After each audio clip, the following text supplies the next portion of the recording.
The cairn was not finished, but the wind was getting worse, and Dr. Lena Vasic decided the dead deserved whatever she could give them before the next squall buried everything under another meter of alkaline dust. She placed the last fist-sized rock on the mound with both hands. The stone was warm. Everything on Calyx 9 was warm, even at night, even in the windward valleys where the thermal vents ran shallow and the ground pulsed like a slow, sick heartbeat under the crust. The cairn sat crooked on the ridge above the wreck site, 6 stones high, and it covered nothing. There were no bodies to bury. The shuttle's fuel cell had cooked everything inside the cabin to calcium powder in the 11 seconds between the first impact and the second. The cairn was a marker, a gesture, a way to say that 7 people had existed here, and that someone remembered. Lena stood over the mound for exactly 4 seconds. She did not speak. She did not pray. She counted the names in her head: Torvin, Hollies, Riek, Dossel, Pellery, Ensign Yoth, Pilot Lieutenant Merritt, and when she finished the count, she turned her back to the wind and walked down the ridge toward the wreckage. The shuttle was a compact pattern surveyor, Valith manufactured, rated for atmospheric re-entry on worlds up to Class 7. Calyx 9 was a Class 19 botanical quarantine world, which meant the shuttle had been catastrophically underrated for the environment from the moment it broke atmosphere. The port nacelle had sheared on a crosswind at 400 meters altitude. The starboard compensator had overloaded 9 seconds later. The pilot, a young Trethan with mottled amber scales and steady hands, had put them into a controlled descent that should have killed everyone on board, and nearly had. Lena had survived because she had been in the aft cargo bay inventorying seed samples when the first impact threw her against the bulkhead strapping, and the second impact tore the cargo bay free of the fuselage and sent it tumbling 60 meters down the ridge. The cargo bay had rolled 3 times before coming to rest against a rock outcrop, and Lena had been inside it for every rotation, her body slamming between the strapping and the hull plating like cargo that had come loose from its tie-downs. The noise had been extraordinary: metal tearing, rock grinding against alloy, the dull percussion of equipment containers breaking free and scattering. When the rolling stopped, the silence was worse. The silence meant that the forward cabin, where 7 people had been strapped into their crash positions, was no longer making any sound at all. She had crawled out of the wreckage through a gap where the cargo bay's rear hatch had been sheared off by the rock outcrop. The sky was the color of old bone, and the air tasted like chalk and sulfur, and the ground was hot under her palms. Her left arm had not hurt yet. It would later, when the adrenaline ebbed and the fracture made itself known with a deep, nauseating pulse that ran from wrist to shoulder. But in that first minute, standing on the mineral crust of a Class 19 world with a gash above her right eyebrow and both boots still laced, she had felt nothing but the silence from the forward cabin and the knowledge that she was the only one standing. She had walked to the wreck site. The fuel cell had already detonated. The forward cabin was a crater. That had been 9 days ago. The Valith Botanical Concession had dispatched the survey team to Calyx 9 on a standard quarantine assessment contract. The planet had been flagged as a potential agricultural world 18 months prior, but the initial probe data had come back strange. Atmospheric composition within tolerances, soil mineral content promising, water table accessible, but the biosphere readings were contradictory. The probe's bioscanner had cataloged over 900 distinct plant species in a survey radius of 40 kilometers, and every single one of them was toxic, carnivorous, parasitic, or some combination of the 3. The concession wanted a ground truth assessment before committing to a full terraforming bid. They needed a botanist, a real one, not a lab technician who could run a spectral analysis from orbit. Someone who could walk the surface, handle the specimens, read the soil with their hands, and come back with a viable agricultural feasibility report. They had hired Lena Vasic, human, Sol 3, classification, deathworld origin, category unrestricted. No one on the survey team had worked with a human before.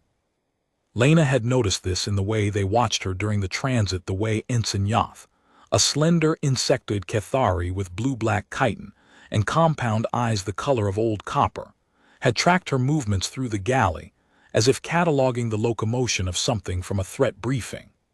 The way Hollies, the Valith geochemist, had measured the distance between Lena's bunk and the emergency exit, and logged the result in a private notation Lena was not supposed to see.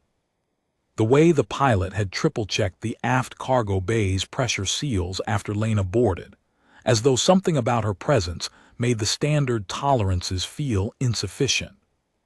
She had not taken it personally, she never did. Humans had been making other species nervous since the first contact accords, and Lena had been the only human in enough survey crews to understand that the discomfort was not malice. It was instinct. Something in the way humans moved, the efficiency of it, the quiet economy of a body designed by a world that punished waste, triggered a recognition response in species that had evolved under gentler conditions. They could not name what they were seeing. They just knew it was different.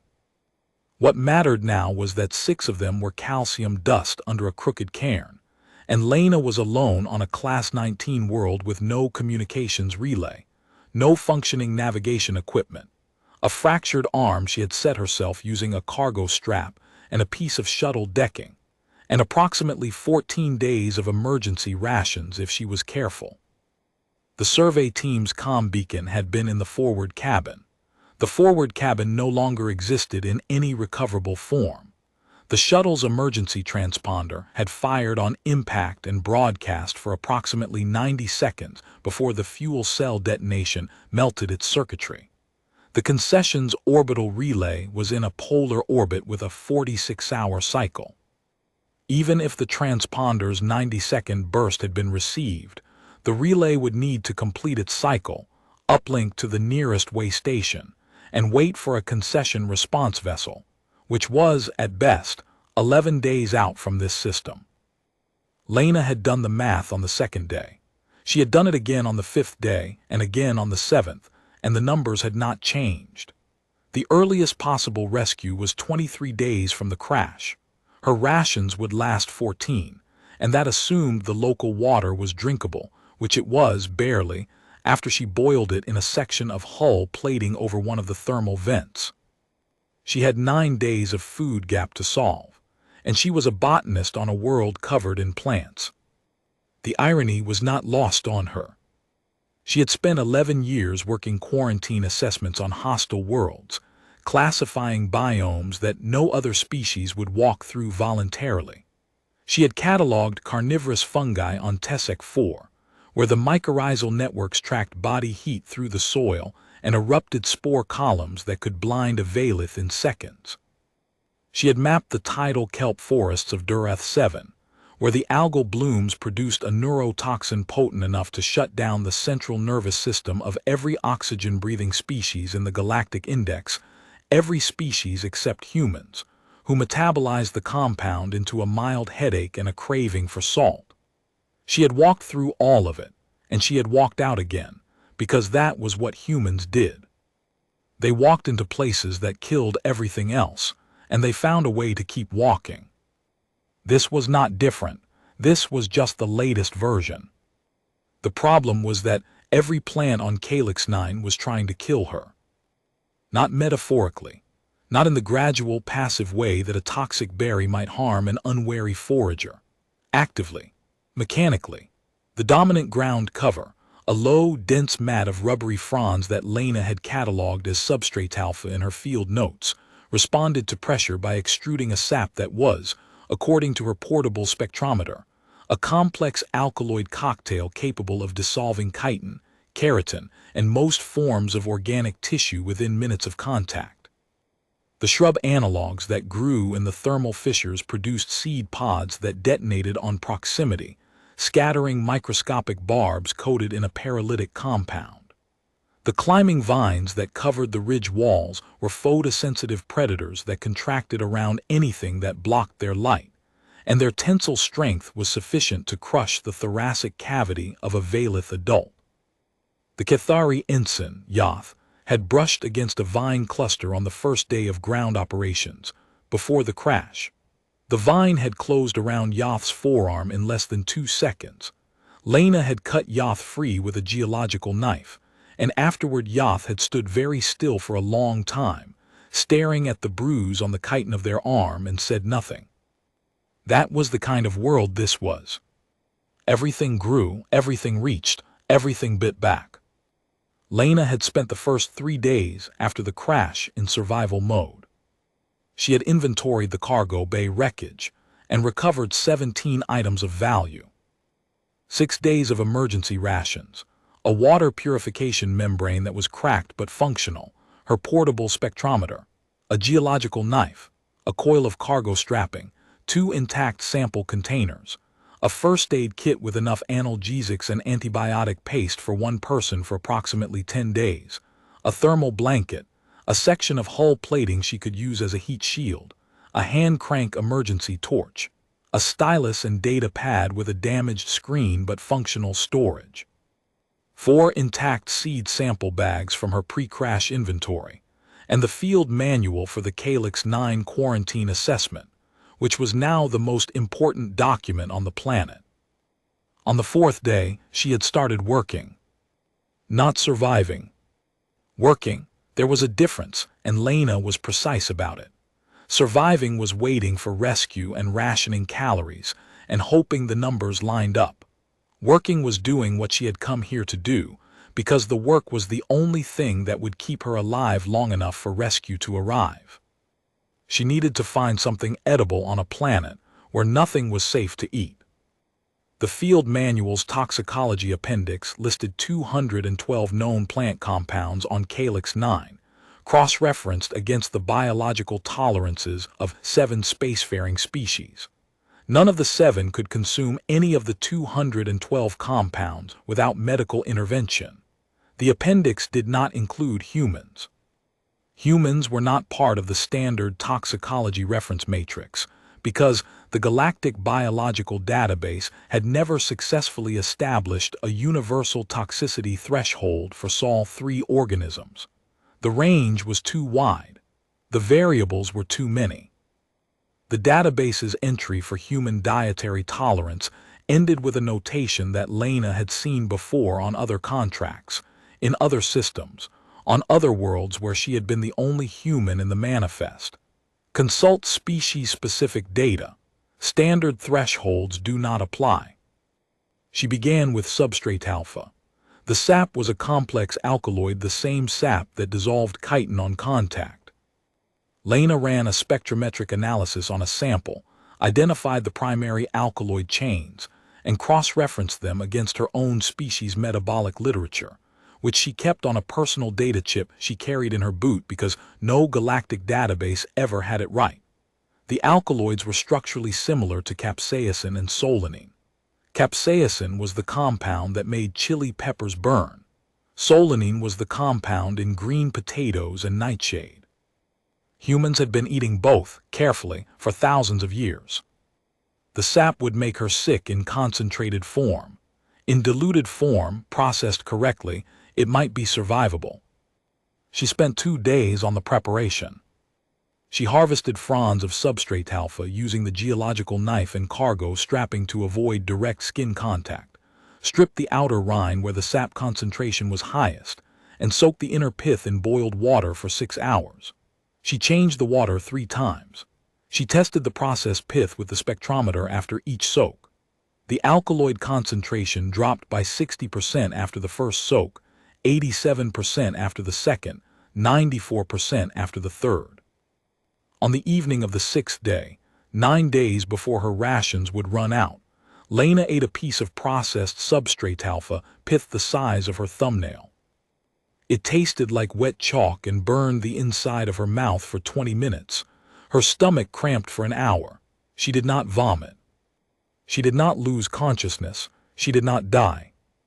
She noted the result on her data pad, waited until morning, and ate a slightly larger piece. On the 7th day, the ground shook. The seismic event was brief, 4 seconds, magnitude 3.1 by Lena's estimate, which she made by counting the duration and observing the displacement of loose rock on the ridge. The quake opened a new thermal vent 60 meters north of her camp, a narrow fissure that vented superheated gas in a plume that rose 40 meters before the wind sheared it horizontal. The temperature at the vent mouth was over 200 degrees Celsius. The rock around the fissure cracked and shifted, and a section of the ridge wall calved away in a slide of mineral debris that buried the water runoff channel she had been using since the crash.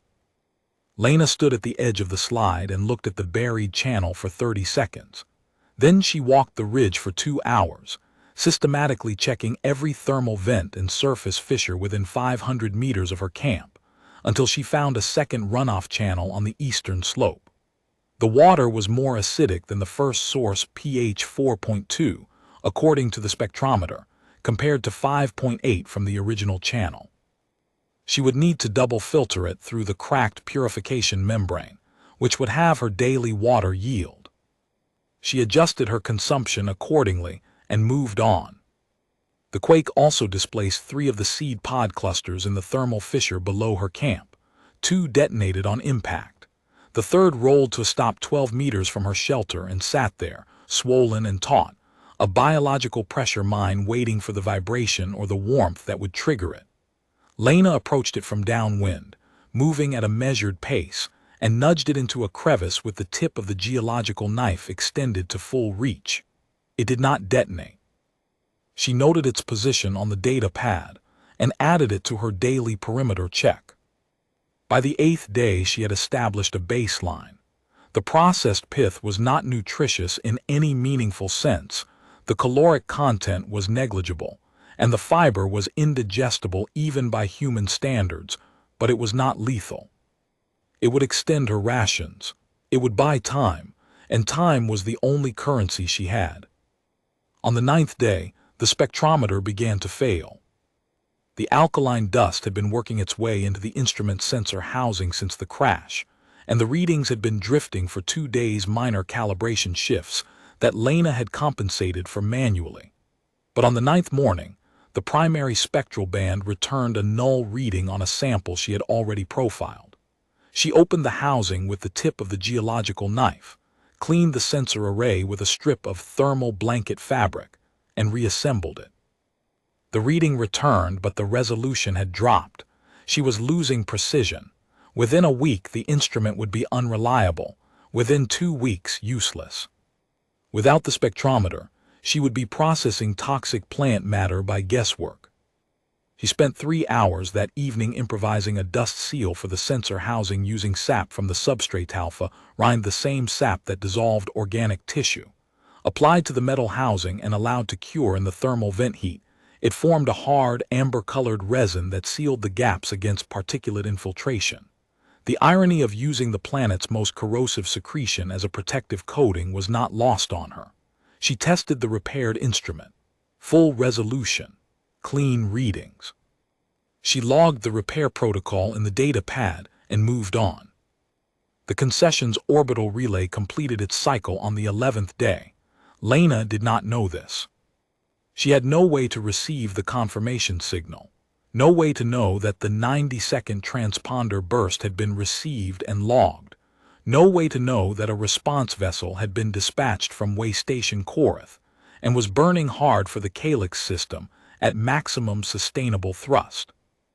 She also had no way to know that the response vessel was Valith crewed and Valith rated, and that its captain, a career bureaucrat named Compliance Director Thurin, had looked at the Calyx 9 classification data and filed a pre-mission assessment that read in its entirety, Class 19 Quarantine World. No survivable conditions for registered species. Survey team presumed lost. Recovery of remains and equipment only. Living rescue not anticipated. On the 10th day, the alkaline storm hit. She saw it coming 3 hours before it arrived. The northern horizon darkened first, a smudge of gray-white that thickened and spread until it consumed the sky from east to west. The wind shifted. The thermal updrafts that had been rising in steady columns from the ridge vents flattened and scattered, and the ambient air pressure dropped measurably. Lena felt it in her ears. a subtle change that her body registered before her instruments confirmed it. The substrate alpha fronds nearest her camp curled inward, their leaves folding tight against the stems in a defensive posture she had not observed before. The vine clusters on the ridge walls retracted their outermost tendrils and pulled them into the canopy mass. Even the seed pods in the thermal fissures seemed to contract, drawing their swollen casings closer to the heat of the rock. The entire biosphere was battening down. Every organism on this ridge had evolved with these storms.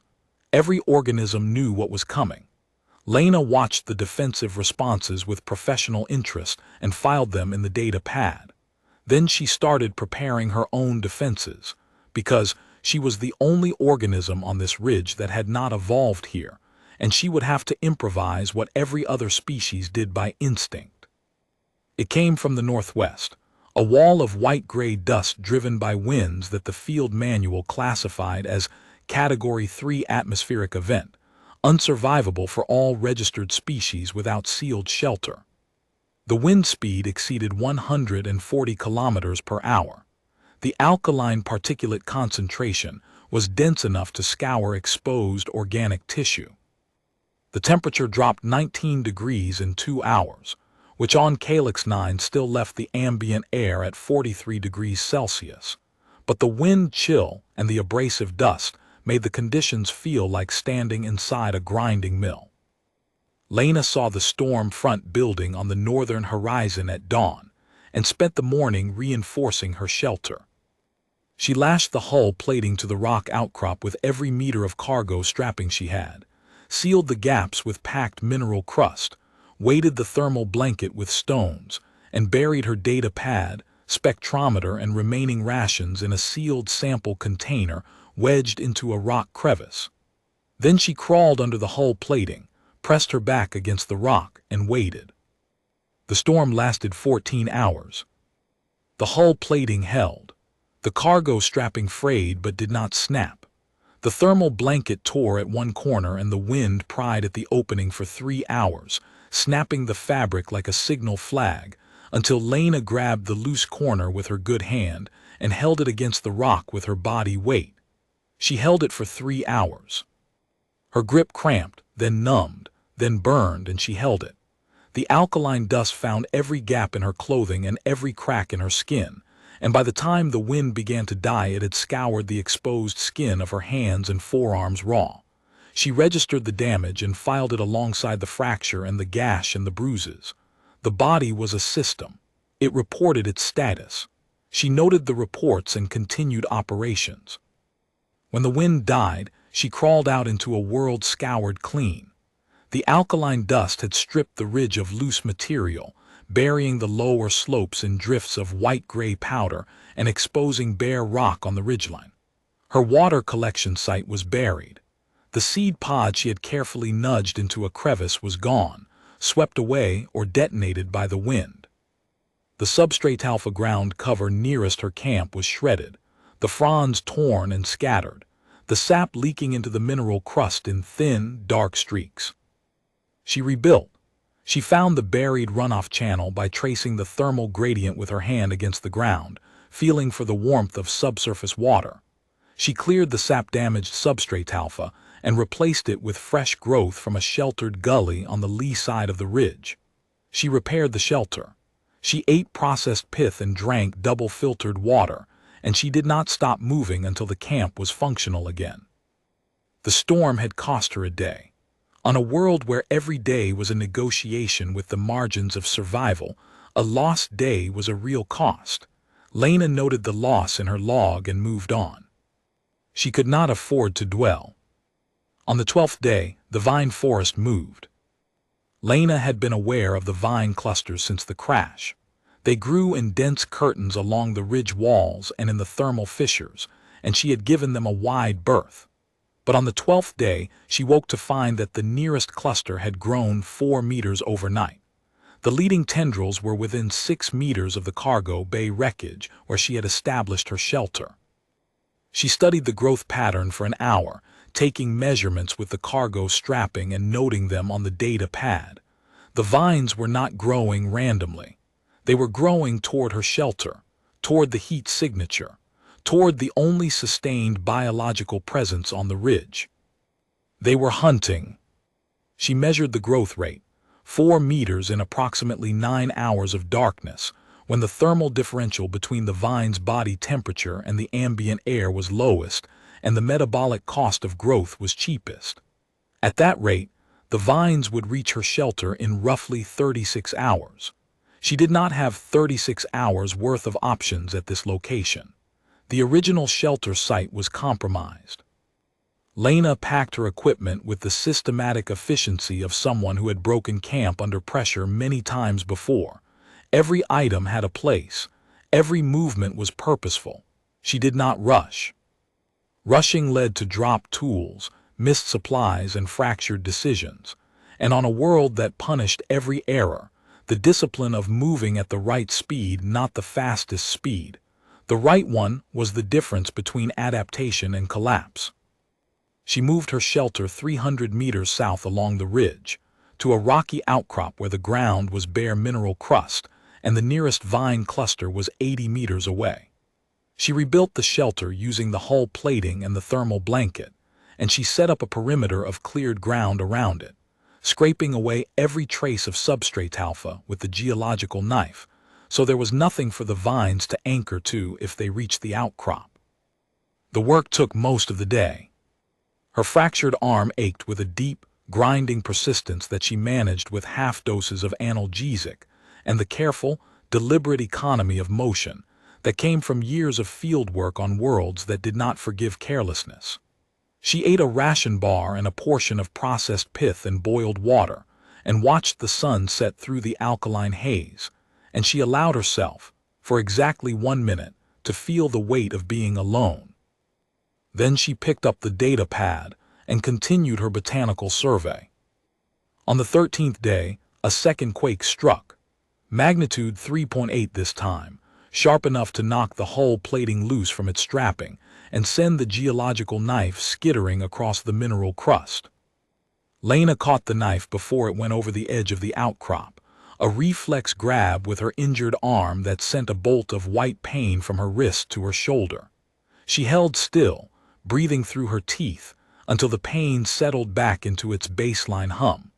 Then she resecured the shelter and checked the thermal vent network. The quake had opened 2 new fissures in the ridge floor, both within 100 meters of her camp.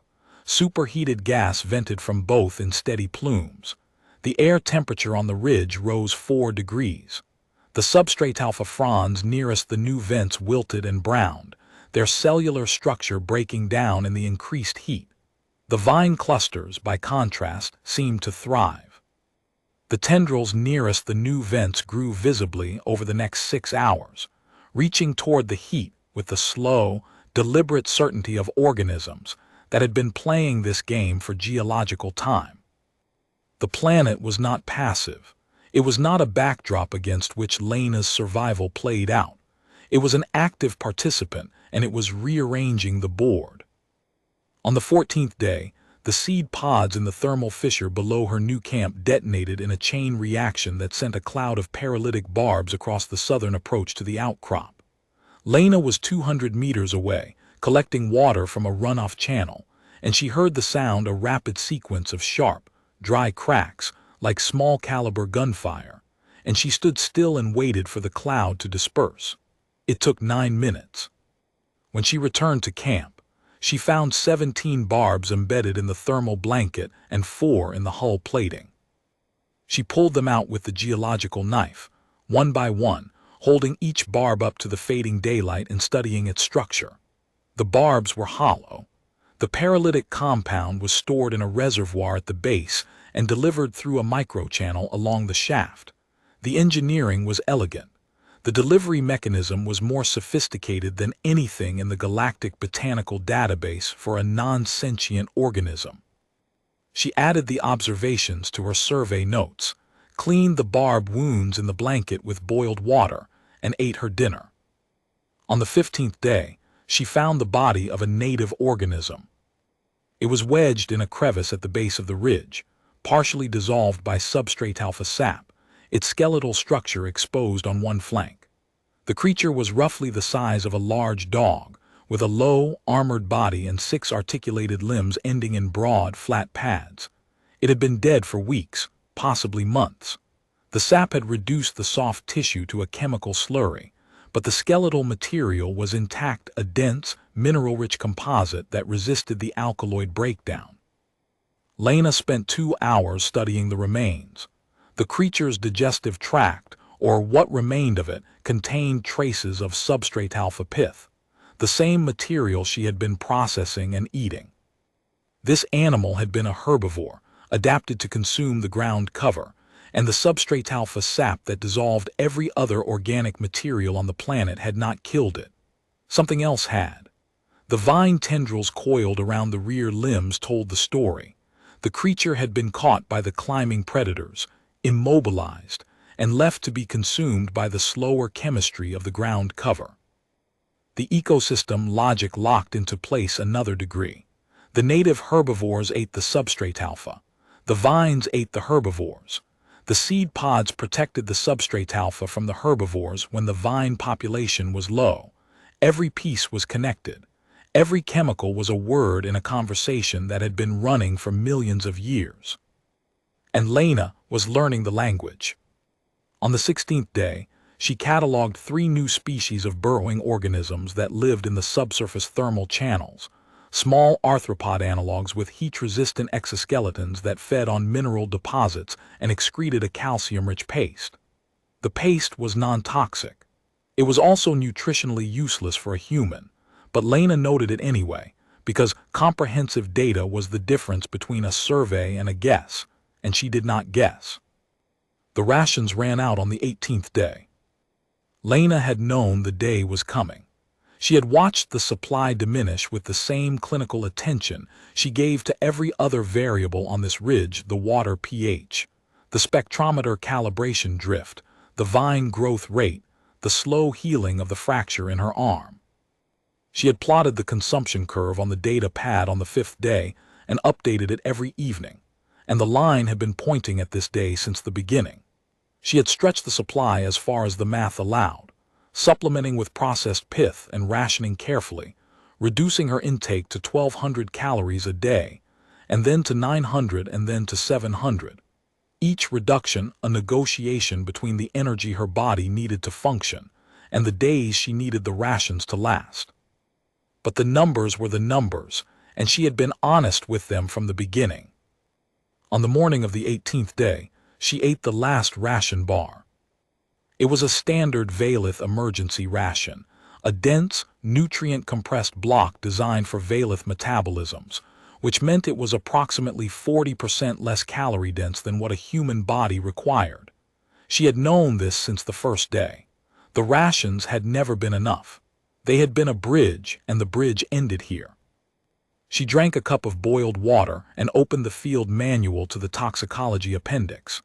The appendix was organized by compound class, not by species, because the authors had assumed that any reader would be a registered species with known tolerances and could cross-reference their own thresholds.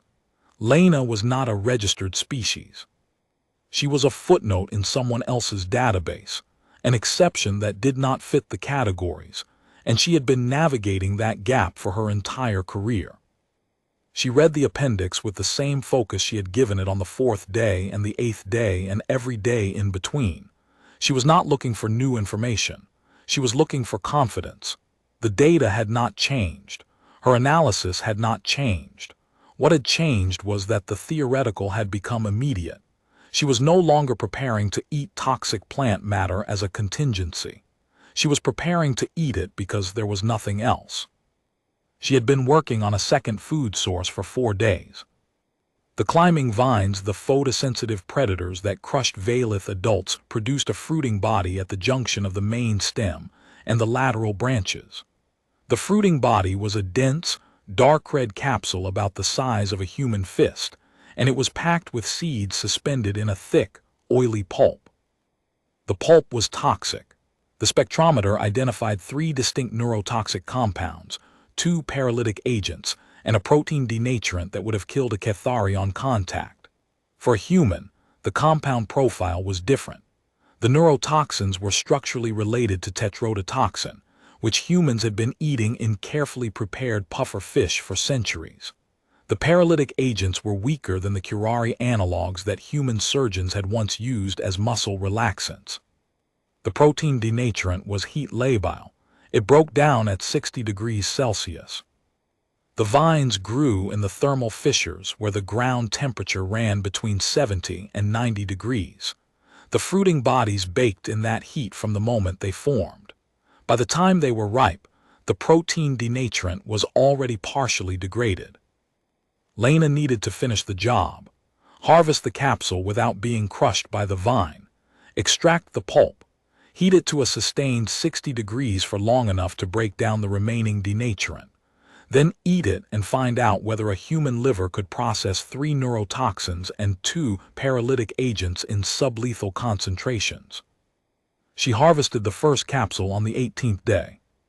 The vine sensed her approach from 4 meters away and began to contract.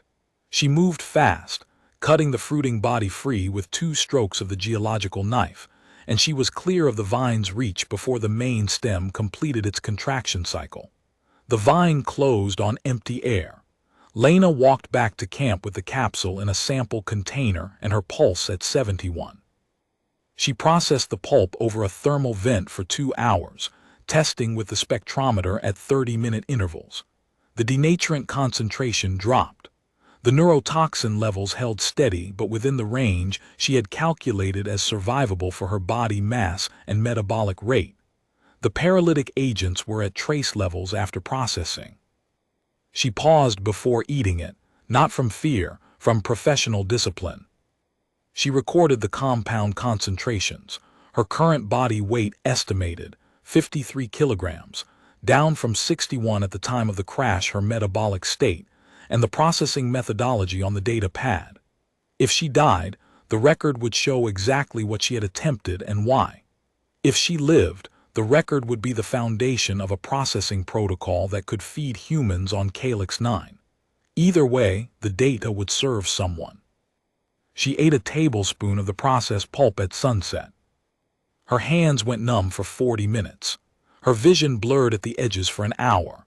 A deep, cold cramping moved through her abdomen and settled in her lower back, and for 20 minutes she lay on the mineral crust beside her shelter and breathed through her teeth and did not move. Then the symptoms faded. She sat up. She drank water. She made notes on the data pad with steady hands. The next day she ate 2 tablespoons. The numbness lasted 20 minutes. The vision blur did not recur. The cramping was mild. On the 20th day, she harvested her 4th vine capsule and nearly lost her hand. The vine she targeted was a mature specimen, its main stem as thick as her thigh, its canopy spread across 15 meters of ridge wall. She had harvested from smaller vines before and developed a reliable technique. Approach to 4 meters, locate the fruiting body, cut on a diagonal with 2 clean strokes, and withdraw before the contraction cycle completed. 4 seconds. She had timed it. This vine was faster. The contraction began at 5 meters, not 4, and the lateral branches, which she had not accounted for on this specimen, whipped inward from the flanks. A tendril struck her left forearm, the injured one, and wrapped once before she twisted free. The force of the contraction left a bruise that went to the bone. The tendril held a strip of her sleeve. She retreated with the capsule and sat down at a safe distance and looked at her arm. The bruise was already darkening. The splint had held, but the impact had shifted the fracture line, and the pain had changed quality sharper now, with a grinding edge that told her the bone had moved. She reset the splint. She did it one-handed, bracing the arm against a rock and pulling the cargo strap tight with her teeth and her right hand. The procedure took 12 minutes. She did not make a sound. She processed the capsule and ate her meal and updated her data pad with a notation. Contraction response radius varies by specimen maturity. Increase approach distance to 6 meters for mature vines. Harvest only from juveniles when possible. Adapt, adjust, continue. That was the human algorithm, and it had been running on Earth for 300,000 years. Every human alive was the product of an unbroken chain of ancestors who had faced a problem that should have killed them and found, in the critical moment, a way to not die. The ones who had not found that way were not ancestors.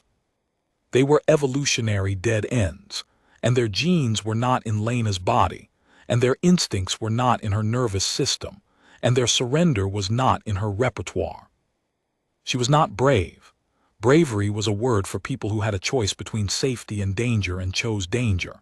Lena did not have that choice.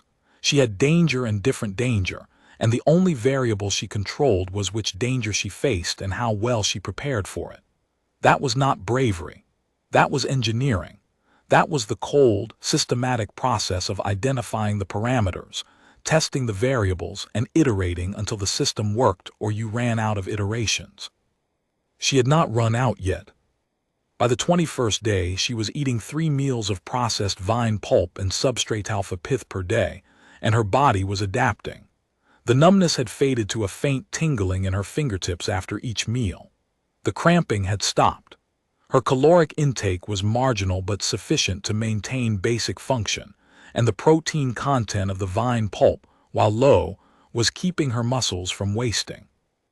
She was losing weight. She was tired in a way that went past fatigue and into something deeper, something that lived in her bones and made every movement a negotiation with her own body. The fractured arm had healed enough that she could use it for light tasks, but it ached constantly, a low hum of pain that she had learned to ignore the way she ignored the alkaline dust and the sulphurous wind, and the fact that every morning she woke up alone on a world that wanted her dead. But she was alive, and she was still working. On the 22nd day, the vine forest reached the outcrop. Lena saw it at dawn. The leading tendrils had crossed the cleared ground she had scraped bare 10 days earlier. The mineral crust had not stopped them. The vines had sent root tankers directly into the rock, cracking the surface layer and drawing moisture from the subsurface thermal veins, and they had crossed the gap in the night. The nearest tendril was 3 meters from her shelter. She spent the morning cutting. The geological knife was not designed for sustained heavy use, and the vine tissue was dense and fibrous, and by midday the blade was dull and her arms were shaking, and the cleared perimeter was littered with severed tendrils that still twitched and contracted on the bare rock. But she had pushed the leading edge back to 15 meters, and she had learned something. The vines did not stop. They did not retreat when cut. They grew back from the severed ends within hours. They were not deterred by the cleared ground or the mineral crust or the absence of anchor points. They grew toward heat. They grew toward motion. They grew toward the only warm-blooded organism on this ridge, and they would keep growing until they reached her or she left. Lena could not leave. There was nowhere else on the ridge with access to water, thermal venting for food preparation, and defensible ground. The outcrop was her position. She would hold it or she would die. She spent the afternoon building a fire line. The thermal vents ran in a shallow network beneath the ridge, and Lena had mapped them over the preceding days as part of her botanical survey. She knew where the hottest vents surfaced, and she knew that the vine tissue, despite its density, was organic and flammable. She used the geological knife and a section of cargo strapping to channel thermal vent, gas primarily sulfur dioxide and hydrogen sulfide into a trench she carved in the mineral crust around the northern perimeter of her camp. She packed the trench with dried substrate alpha fronds, which burned slowly and produced a thick, acrid smoke that the vines recoiled from. The fire line held through the night. In the morning, the vine advance had stalled at the edge of the smoke. The tendrils probed the boundary, extending and retracting, testing the air, but they did not cross. Lena maintained the fire line. She harvested fronds for fuel, cut back tendrils that flanked the smoke boundary, and she processed vine pulp and pith, and she ate and she drank and she worked. The daily rhythm became a siege. Wake, check perimeter, cut tendrils, feed the fire line, harvest food, process food, eat, survey, sleep. Every day the vines pressed closer on the flanks. Every day she cut them back. Every day the fire line consumed fuel, and she had to range farther to collect it, which meant leaving the perimeter undefended for longer, which meant the vines gained ground while she was gone. The math was not in her favor, and Lena was honest about the math. On the 23rd day, the vines flanked the fire line from below. They had found the subsurface thermal veins and sent root tankers down through the mineral crust, bypassing the smoke boundary entirely and emerging on the camp side of the trench. Lena discovered 6 new tendrils at dawn, each one as thick as her finger, growing up through cracks in the rock floor of her camp. She cut them. They grew back by noon. She cut them again and cauterized the stumps with a heated piece of hull plating, pressing the hot metal against the severed tissue until it charred and sealed. That held for 18 hours. On the 24th day, she discovered that the vine's root tanker system had reached the underside of the rock outcrop itself. The outcrop was no longer separate from the vine network. She was living on top of it. The vines were threading through the rock beneath her feet, probing upward through every fissure and fault line, and it was only the density of the mineral crust that kept them from erupting through the floor of her camp in force. She was running out of angles. The fire line held the surface approach, but the vines had gone underground. The cleared perimeter was irrelevant because the vines no longer needed the surface to advance. They had adapted to her defenses in less than 2 days. This was the moment, not the crash, not the rations running out, not the storm. This was the moment that separated survival from failure, because every tactic she had used was now obsolete, and the vines were still coming, and she was one person with one knife and a body that was running on 40% of the calories it needed. On the morning of the 25th day, the vine forest breached the eastern perimeter. She was collecting water when it happened. The walk to the runoff channel was 6 minutes each way. She had timed it. She had timed everything on this ridge because time was structure and structure was survival, and the moment you stopped measuring was the moment the margins closed around you. She heard it before she saw it, a low, fibrous groan like a cable under load carrying across the mineral crust. She had heard the vines contract before the quick snap of a tendril closing on empty air, the slow creak of a mature stem adjusting its canopy. This was different. This was sustained. This was the sound of something heavy settling into a new position and not letting go. She came back to find a tendril as thick as her forearm, wrapped around the hull plating of her shelter. The metal was already deforming under the compression, a visible bow in the plating where the vine had found purchase in the strapping anchors and squeezed. 2 smaller runners were threading through the gap between the thermal blanket and the ground, moving with a slow deliberateness that looked less like growth and more like infiltration.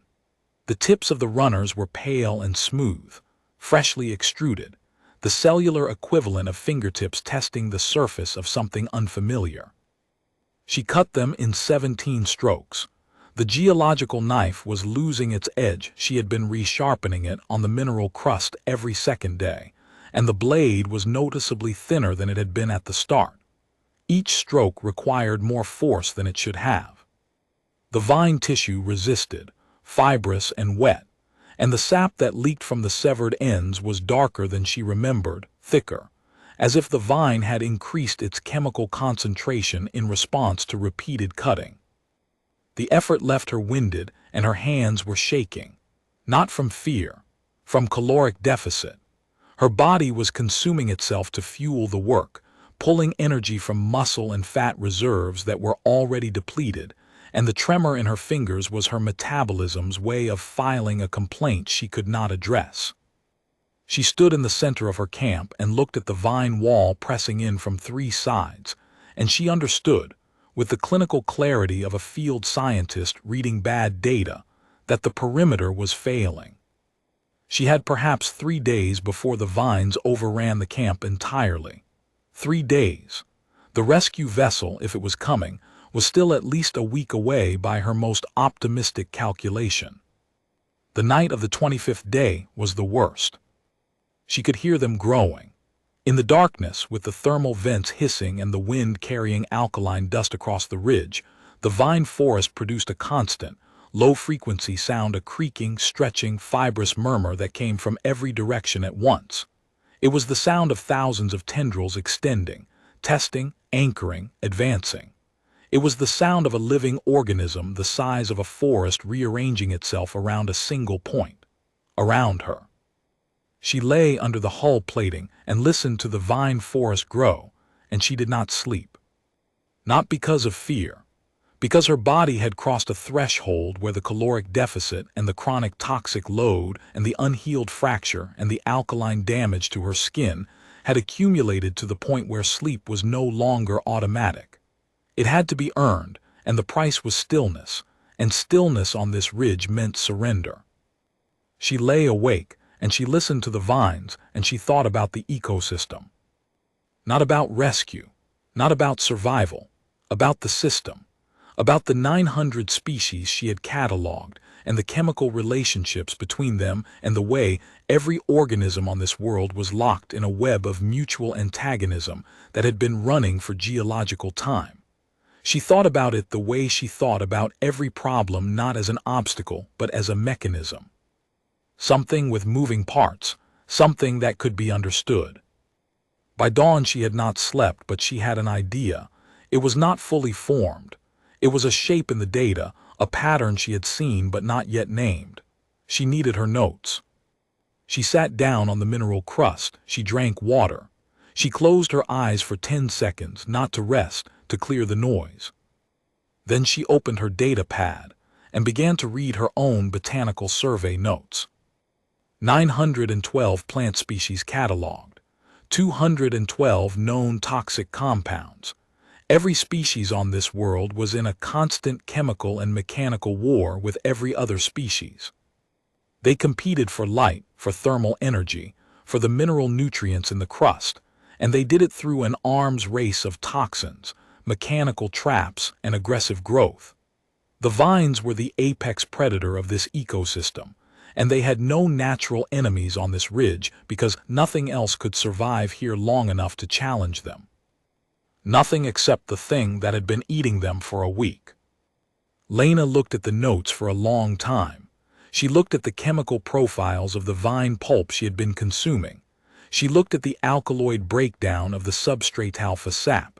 She looked at the paralytic compound in the seed pod barbs, and she saw something. The vine tissue contained high concentrations of the same alkaloid base that was present in the substrate alpha sap. The seed pods, which grew in the same thermal fissures as the vines, produced a paralytic that was chemically antagonistic to the vine's neurotoxin suite. The fruiting bodies contained both compounds in trace amounts. It was an ecosystem lock. The substrate alpha produced sap that inhibited vine growth. The seed pods produced paralytic barbs that incapacitated organisms that fed on the vine's competitors. The vines produced neurotoxins that killed anything that ate the substrate alpha. Every species was holding every other species in check, and the balance was maintained by mutual toxicity. Lena had been disrupting that balance. By clearing the substrate alpha from around her camp, scraping it away to deny the vine's anchor points, she had removed the chemical inhibitor that kept the vines in check. She had opened a corridor. She had, in the precise and unforgiving language of field ecology, created a disturbance event, and the vines were responding exactly as an aggressive pioneer species would respond to a sudden absence of competitive pressure. She had caused the siege, and now she knew how to end it. The realization did not arrive as a flash. It arrived the way most real understanding arrives, as the last piece settling into a pattern that had been forming for days. Lena had been a botanist for 11 years and a human for 38, and the one thing both of those facts had taught her was that ecosystems were not obstacles. They were systems. They had rules, and if you understood the rules, you could work within them instead of against them. Every other species in the galactic index looked at Calyx 9 and saw a death trap, a world of lethal chemistry and predatory biology and unsurvivable conditions. Lena looked at Calyx 9 and saw what she had always seen on hostile worlds, a system that could be read and once read, used. Not conquered, not tamed, used. There was a difference, and Lena was precise about it. On the morning of the 26th day, Lena Vasic reversed course. Instead of clearing the substrate alpha, she began cultivating it.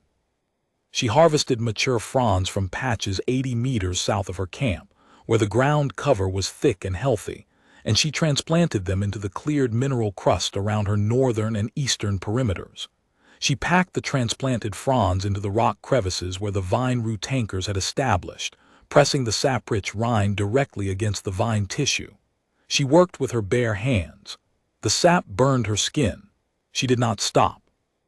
By midday, she had replanted a 5-meter strip along the eastern breach. By evening, the strip was continuous along the northern perimeter. The sap was already working. Where it contacted the vine root tankers, the tissue softened and discolored. The tendrils that had been pressing forward slowed. Some retracted. By the morning of the 27th day, the eastern breach had closed. The vine tissue at the contact points was necrotic, blackened and curling away from the substrate alpha sap, and the leading tendrils had withdrawn 4 meters from the perimeter. The subsurface root tankers had stalled too. The sap was seeping into the rock crevices, creating a chemical boundary that the vine roots could not cross. For the first time in 5 days, the perimeter was not shrinking. Lena stood at the edge of her barrier and looked at the vine forest, and the vine forest looked back at her, if a forest could look, and what she felt was not victory. It was recognition. She understood this world now. She understood its chemistry and its pressures and its patient, relentless appetite, and she understood that it would keep testing her, keep probing, keep reaching, because that was what living systems did. They did not stop. They adapted and they pressed and they found the weakness, and the only defense was to adapt faster.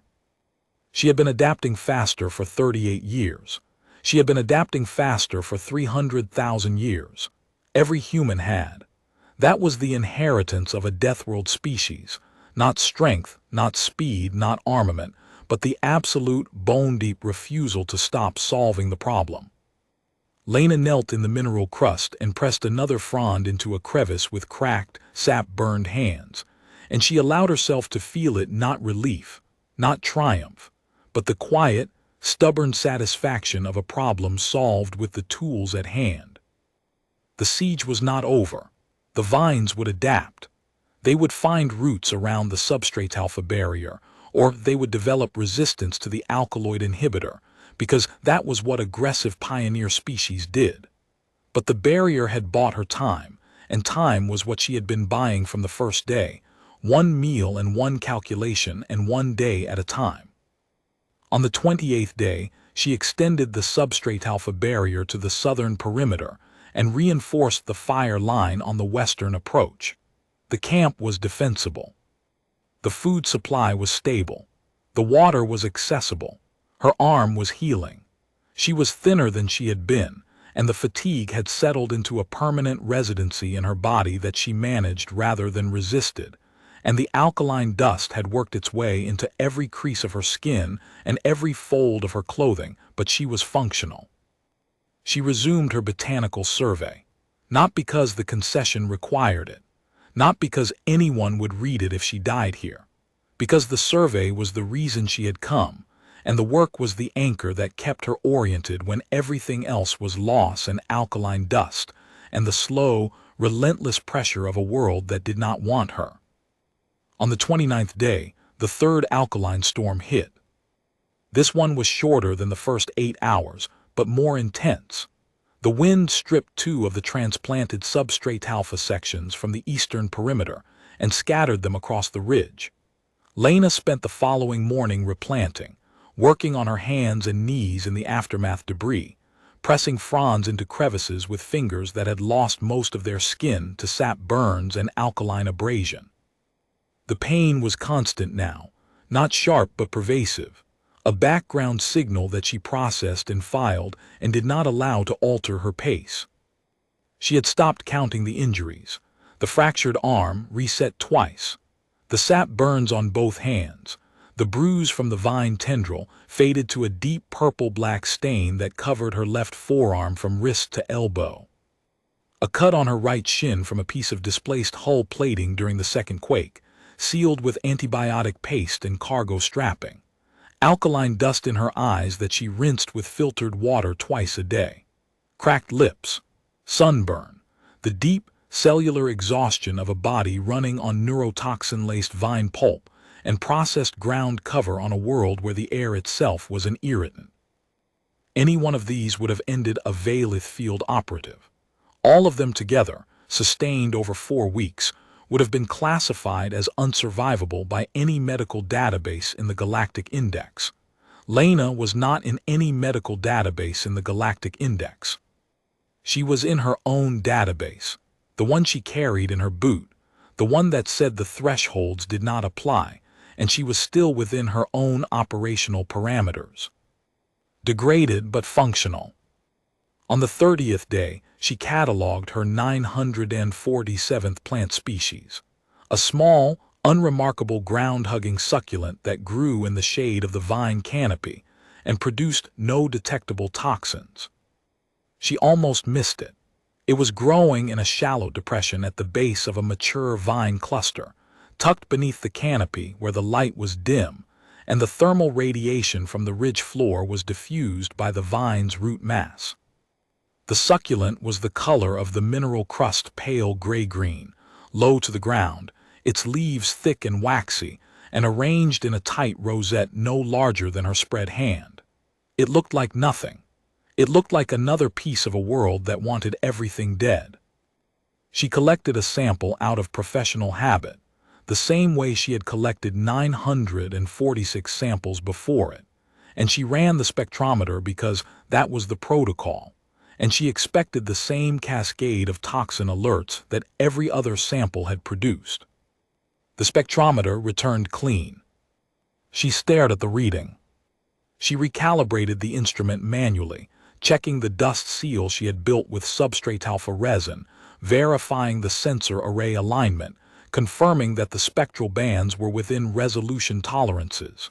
She ran the sample again. Clean. She ran it a third time. No toxins, no mechanical defenses, no aggressive growth, no alkaloid compounds, no neurotoxic agents, no paralytic residues, no protein denaturants. It was, as far as her instruments could determine, the only non-hostile plant species on Calyx 9. She sat with the spectrometer in her lap and the succulent sample in her hand, and she did not move for a long time. She sampled the tissue for nutritional analysis.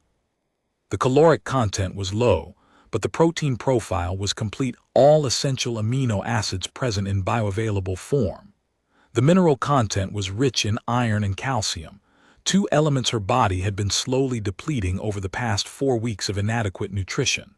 And it tasted, faintly, of nothing at all, which after 30 days of alkaloid-laced vine pulp and chalk-flavored pith was the most extraordinary flavor she had ever experienced. She marked the location on her data pad and noted it in the survey file as species 947 candidate crop.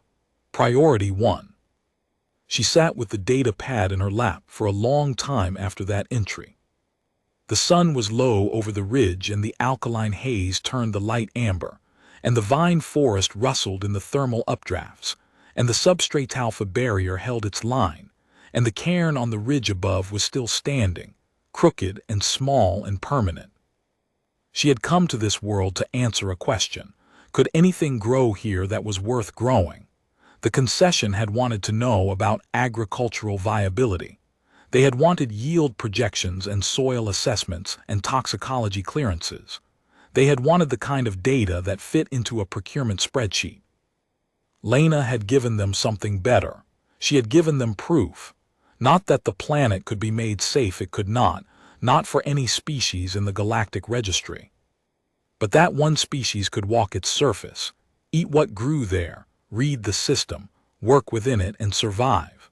One species could take the most hostile biome in the quarantine index and find at its center a crop that needed no modification, no genetic alteration, No terraforming, just someone willing to walk into the vine canopy and look. Species 947 grew in the shade of the predator. That was its niche. That was its survival strategy. It thrived precisely where everything else feared to go. Lena understood that strategy very well. On the 31st day, the Valith rescue vessel entered orbit around Calyx 9. Compliance Director Thurin reviewed the orbital scan from the bridge of the recovery ship and confirmed what his pre-mission assessment had anticipated. The shuttle wreckage was located on a ridge in the equatorial zone. The heat signature was consistent with thermal venting. There was no communications signal. The site was, by every metric in the Valith operational database, uninhabitable. There was, however, an anomaly. The orbital scan detected a biological signature at the crash site. A single warm-blooded organism, metabolically active, located approximately 300 meters south of the primary wreckage field. The scanner flagged the reading, discarded it as instrument error, recalibrated, and returned the same result. Thurin studied the reading for 11 seconds. "That is the human," said the navigation officer, a young Valith who had accessed the mission manifest during the transit and read, with considerable attention, the section on the survey team's composition. "The human was in the forward cabin," Thurin said. "The forward cabin was destroyed. The manifest shows the human was assigned to the aft cargo bay for equipment inventory at the time of the descent profile. The aft cargo bay separated from the fuselage on impact." Thurin looked at the scan again. The biological signature was steady. Pulse rate 64, respiratory rate 14, core temperature 36.8 degrees Celsius. The organism was not in distress. The organism was, according to the scanner, in a resting metabolic state consistent with sustained low-intensity activity. The organism had been on a Class 19 quarantine world for 31 days. Compliance Director. The navigation officer's voice was careful. "The scanner is also detecting cultivated biological material in a perimeter pattern around the organism's position. The pattern is consistent with deliberate agricultural modification of the local biome." Thurin said nothing for 8 seconds. "Repeat that."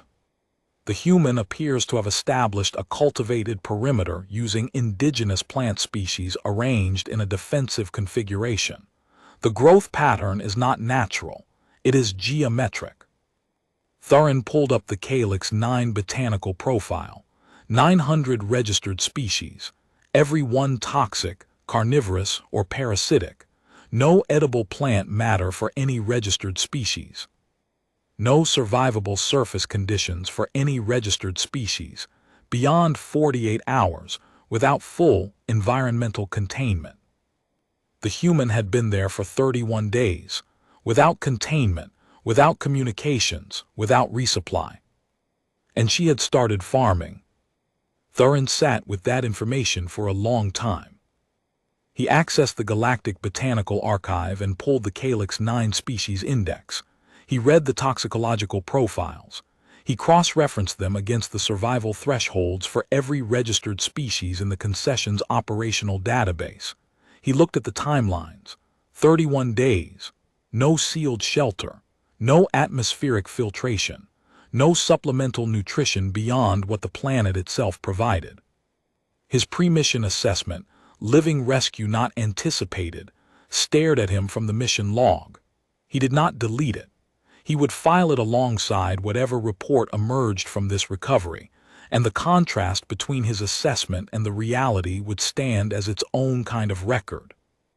"Adjust the landing approach for Class 19 atmospheric conditions," he told the navigation officer. "Full environmental containment for the rescue team. Medical kit rated for toxic exposure, caloric deficit, and bone injury." Bone injury. If she survived 31 days on that surface, she sustained injuries. Prepare for them. The navigation officer looked at the scan data one more time. "Compliance Director, her pulse is 64. Thurin did not respond. He was looking at the geometric pattern on the orbital scan, the perfect ring of cultivated plant matter, the clear zone inside it, the single warm body at its center, and he was trying to reconcile what he was seeing with everything he knew about the universe. He could not. The rescue shuttle descended through the alkaline haze on a powered approach, and the pilot, who had reviewed the environmental data and adjusted the shuttle's atmospheric seals to maximum, brought them in on a vector that kept the thermal vent plumes downwind. The descent was rough. Calyx 9 did not welcome visitors gently. Crosswinds sheared across the shuttle's hull at 110 kilometers per hour, and the alkaline particulate scraped against the viewport in a continuous abrasive hiss that made the pilot flinch every time a gust hit.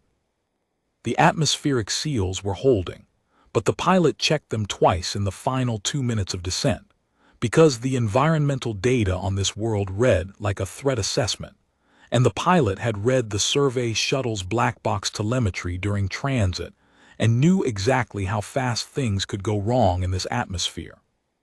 Thurin stood behind the pilot's station and watched the ridge resolve through the viewport. The haze thinned in patches as they dropped below the upper dust layer, and the landscape emerged in pieces: ochre rock, white-gray mineral crust, the dark green-black mass of vine canopy covering the ridge walls like something poured over the terrain and left to set. Thermal vent plumes rose in pale columns across the ridgeline, bending horizontal in the wind, and the ground pulsed with heat signatures that the shuttle's sensors painted in amber and red on the terrain overlay. Thurin saw first the wreckage of the survey shuttle, a blackened scar on the mineral crust. The fuselage section collapsed and partially buried in alkaline dust. The damage was total. The fuel cell detonation had excavated a shallow crater in the ridge surface and scorched the surrounding rock in a radial pattern that was still visible after 31 days of alkaline storms and mineral drift. Nothing in the wreckage field was intact. Nothing was recoverable. It was a grave site, not a crash site, and Thurin filed the distinction without comment. Second, the cairn on the ridge above it, 6 stones high, crooked, unmistakable. Someone had placed those stones by hand. Someone had climbed the ridge with a fractured arm in a Class 19 environment and built a monument out of warm rock on a world that did not care about monuments. Thurin looked at the cairn for a long time. Third, the camp. It was small. A section of hull plating angled against the rock as a windbreak. A thermal blanket stretched between 2 anchor points as a roof. A trench filled with smoldering plant matter forming a perimeter on one side. And around the camp, in a rough but unmistakable geometric pattern, a living barrier of transplanted ground cover, thick, saprich fronds pressed into the mineral crust, forming a continuous ring that separated the camp from the vine forest beyond. The vine forest was immense. It covered the ridge walls in a dense, dark canopy, and its tendrils pressed against the barrier from every direction, probing, testing, retreating where the sap made contact. The barrier held. It was not elegant. It was not engineered. It was the work of one person with one knife and 2 damaged hands, and an understanding of plant chemistry that had kept her alive on a world that had killed everything else. The human was standing at the edge of the barrier when the shuttle landed. She was thin. The environmental suit she had been wearing at the time of the crash was patched with cargo strapping and hull fragments. Her left arm was splinted with a piece of shuttle decking.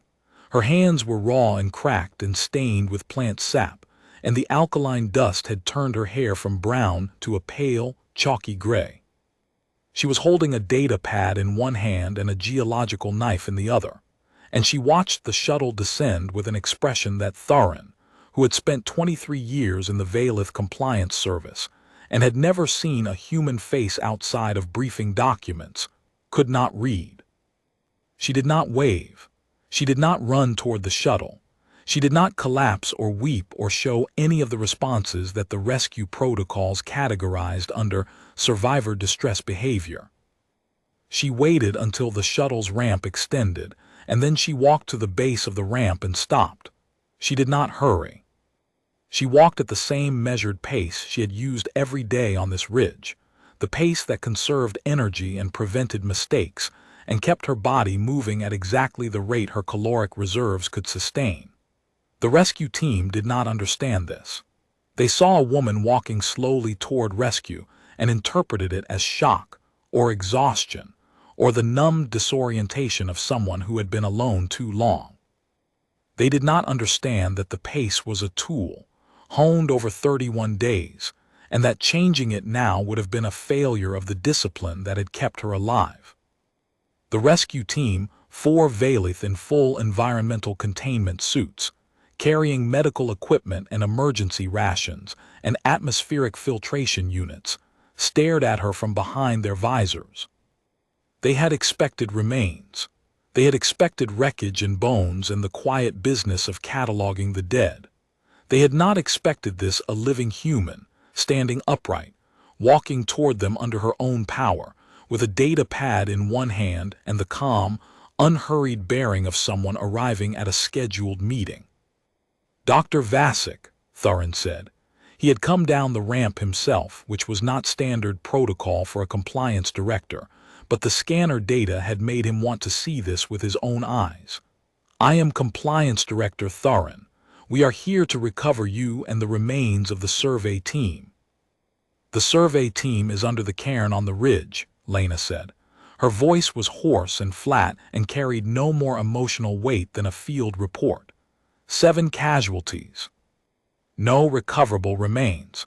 The fuel cell detonation was complete. Thurin noted this. He noted also that the human's pulse, visible on his scanner, was 63 beats per minute. She had just been rescued after 31 days alone on a Class 19 world, and her pulse was 63. "We classified this as a remains recovery mission," Thurin said. "The assessment indicated no survivable conditions for registered species." "I am not a registered species," Lena said. "I am a human." One of the rescue team members, a young Valith medic, stepped forward with a scanner and ran a field assessment. She read the results, stopped, read them again, and looked at Thurin. "Her metabolic indicators are consistent with sustained caloric deficit and chronic low-grade toxic exposure," the medic said. "But she is compliance director. She is within operational parameters. Degraded but functional. She has been eating the local plant matter." Thurin looked at Lena. "You consumed indigenous biological material on a quarantine world." "I processed it first," Lena said. "The frond pith is edible after triple soaking to reduce the alkaloid concentration. The vine fruiting pulp is edible after sustained heating to 60 degrees to denature the protein toxin. The neurotoxin and paralytic loads are within human metabolic tolerances at the process concentrations." She paused. "They are not within Valith tolerances, or Cathari, or any other species in the reference matrix. I checked." The medic was staring at her. "You ate the vine pulp," the medic said. "The climbing predator vine, the one that crushes adults." "The fruiting body," Lena said. "Not the vine itself. I cut the capsules free before the contraction cycle completed. The window is approximately 4 seconds at 3 meters distance for juvenile specimens. Mature specimens require 6 meters. Thurin looked at the vine forest pressing against the barrier. He looked at the barrier itself, the transplanted fronds, the sap-stained mineral crust, the geometric precision of a defensive line built by hand over days of sustained effort. He looked at the trench of smoldering plant matter. He looked at the data pad in the human's hand. "What is on the data pad?" he asked. "My botanical survey," Lena said. 947 species catalogued, with full toxicological profiles and processing protocols. Species 947 is a non-toxic ground succulent suitable for agricultural development. Complete protein profile, high mineral content, grows in the shade of the vine canopy." She held the data pad out to Thurin. "This is the feasibility report the concession contracted me to produce. The planet is viable for human-managed agriculture, not for Valith, Not for Cathari, for humans. We can eat what grows here. No one else can.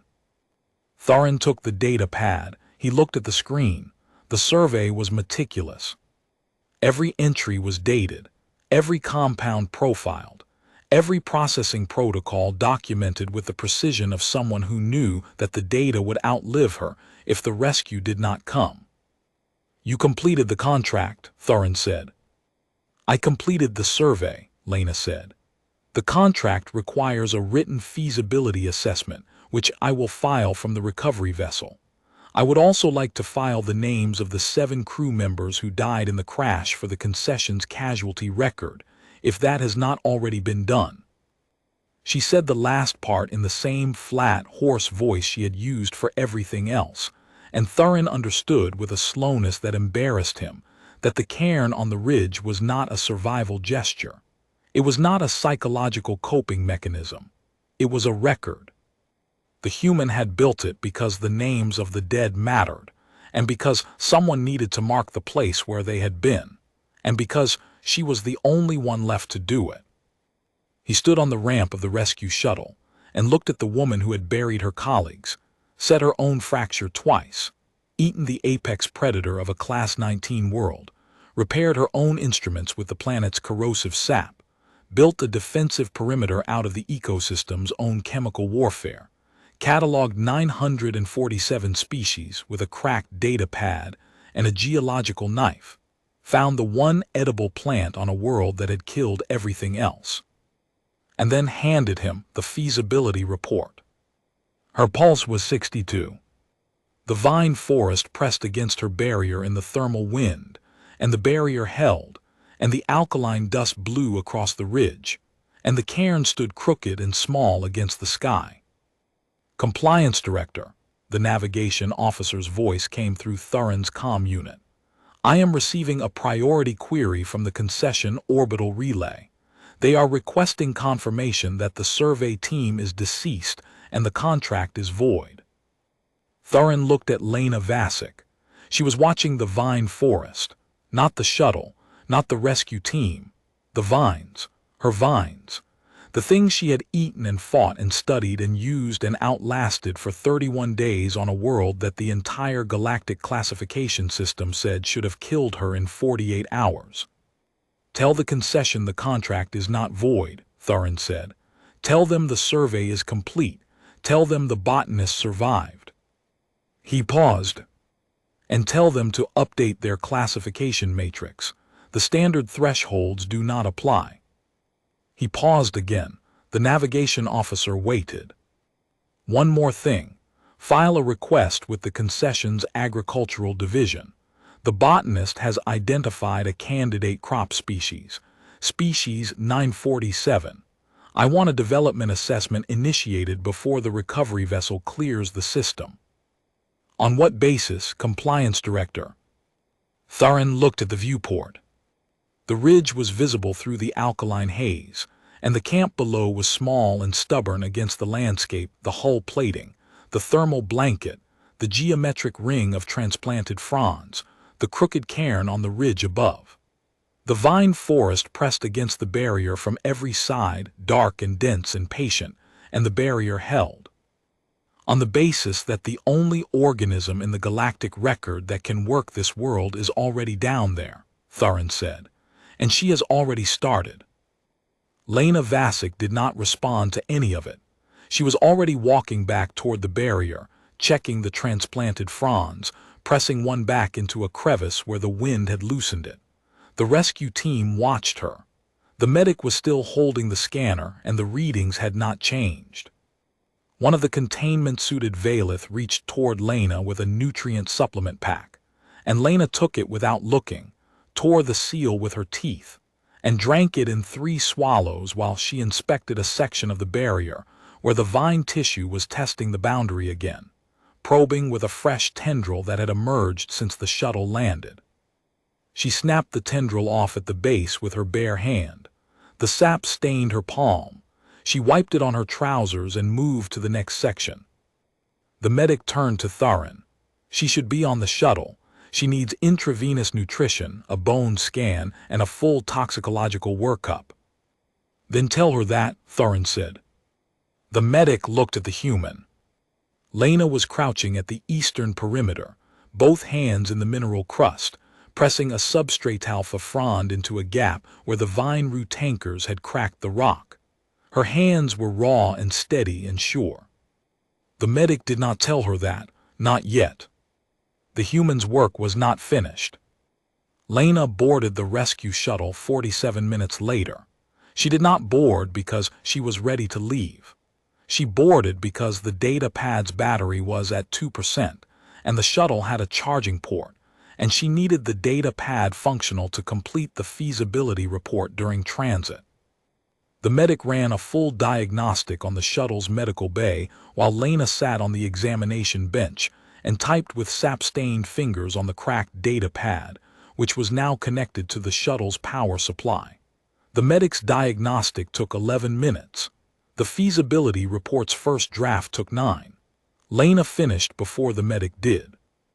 The diagnostic results populated the medical console in a cascade of amber and red alerts. Fractured left radius, partially healed with misalignment. Caloric deficit at 31% of baseline body mass. Chronic alkaloid exposure across 4 metabolic pathways. Trace paralytic compounds in the bloodstream at concentrations that would have caused full systemic shutdown in a valeth.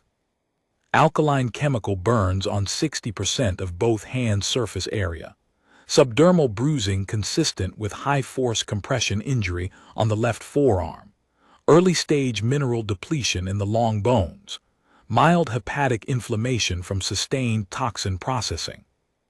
The medic read the list twice. She looked at Lena. Lena was typing. Dr. Vasic, your liver is inflamed. I know, Lena said without looking up. It has been processing neurotoxins for 2 weeks. It will recover. Human livers regenerate. The medic stared at the console. The console stared back with its cascade of warnings, each one flagged at severity levels that would have grounded a valeth officer for a minimum of 90 days of medical leave. The human had sustained all of them simultaneously, on a sustained basis, while performing field research. The paralytic compound in your bloodstream, the medic said. It is present at 4 times the lethal threshold for a valeth adult. Yes, Lena said. It is present at approximately 1/5 of the symptomatic threshold for a human adult. The numbness in my fingertips stopped 5 days ago. My body adapted to it. She said it the way she said everything, flat, precise, informational. As if her body's capacity to metabolize a compound that would kill the medic 4 times over was simply another data point to be recorded and filed. Thurin was standing in the corridor outside the medical bay, reviewing the orbital scans on a secondary console, when the navigation officer approached with a priority communication from the concession's central processing office. The communication was a standard contract closure query, auto-generated by the administrative system. It asked Thurin to confirm the survey team's status, and if the contract was void due to total loss, to initiate the equipment recovery protocol and file the insurance claim. Thurin looked at the form.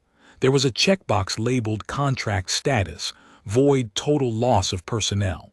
Below it was a text field for Recovered Assets. Below that was a line item for Surviving Contractor, S, with a default value of 0. He changed the value to 1. He attached Lena's botanical survey, all 947 species entries, every toxicological profile, every processing protocol, the identification of species 947 as a candidate crop to the form as a supplementary document. He added a single note to the compliance officer's remarks section. Survey completed in full under field conditions. Recommend expedited review of agricultural feasibility data. The contractor has identified viable, human-compatible agriculture on a Class 19 quarantine world. This finding has no precedent in the concession's records. He filed the form and closed the console. In the medical bay, the medic had convinced Lena to accept an intravenous nutrient drip. Lena sat with the IV in her right arm and the data pad in her lap, and she was still typing. The feasibility report was growing. It included soil composition analyses, thermal vent mapping data, water source locations and pH profiles, vine growth rate calculations, substrate alpha cultivation protocols, and a detailed agricultural development plan for a human-operated research station on the ridge where she had spent 31 days. She included a section on the native herbivore remains. She had found the six-limbed creature in the crevice, and hypothesized that the animal's digestive adaptations could inform the development of livestock-compatible feed processing from the substrate alpha pith, if a sufficiently resilient livestock species could be identified. She knew which species she would recommend. At the bottom of the report, after the data tables and the chemical profiles and the processing protocols and the agricultural projections, she added a section titled Personnel Recommendations. It was one paragraph long.